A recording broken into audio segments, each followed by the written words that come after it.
Once upon a time, Mia, hosted at her aunt's house in Toronto, was preparing to celebrate New Year with her cousin.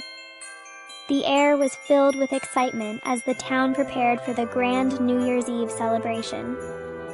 And when they were sitting in the yard and talking about their New Year's dreams, the wind blew a newspaper near them on which was written, Santa Claus invite you to move into the future. At midnight on December 31st, Santa invites children aged 6 to 10 to his booth on Santa Street to receive gifts and travel to the future. When the bells ring at midnight and we enter the new year, at that time, they will open the magical portal near the booth, which will allow only 2 children to move into the future. These 2 children will be the ones who have always dreamed of begin in the future and seeing the cities, peoples, technologies, buildings of the future. Hurry up, because this promise is just for you. They could not miss that opportunity, because they thought it was about them. What they dreamed of every time was to invent a time machine and appear in the future.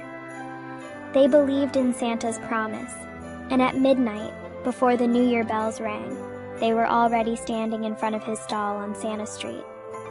There was a long queue of children who came with the idea of receiving some gift, but not in pursuit of their dream.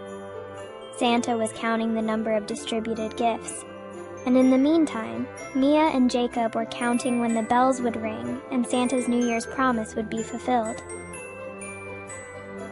So Mia and Jacob stood tiredly in the first row of the pavilion, and when the bells rang and the fireworks started in the city, a beautiful portal really opened in front of the pavilion, and they immediately jumped into it, and those present were stunned and surprised that Santa's promise came true. So, Mia and Jacob appeared in the future.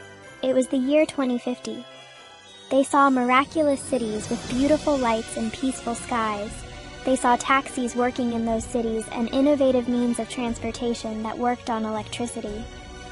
They saw innovative flying cars traveling through the corridors of beautiful buildings where there were no traffic jams.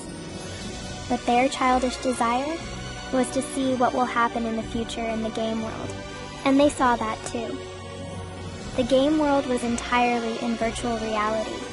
Children played games with carefree and incredible scenes, where they felt touch, space and time, pain and smell. It was really incredible. Mia and Jacob moved to the technological direction, where they saw laboratories that are preparing robots that bring carelessness to the new world to make people's lives easier. They even saw robot animals, but what concerned them was the next scene. A laboratory where they create giant plant species that were not for the Earth. They had a question. What are they growing for? Were they meant to fight climate change and enrich the Earth with oxygen?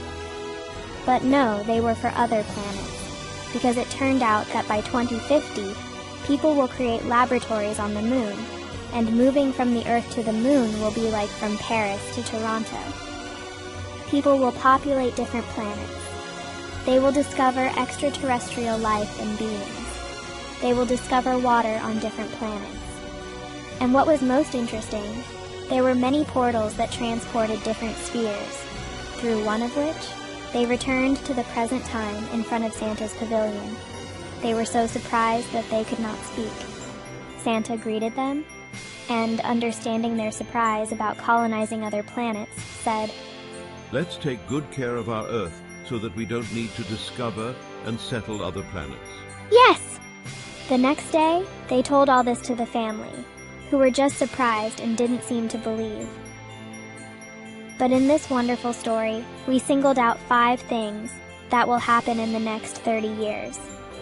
They are the construction of smart and eco-cities, the routing of flying cars to avoid traffic jams, robotics and the development of artificial intelligence to make life easier, the settlement of the moon and other planets, and the discovery of life and water on other planets.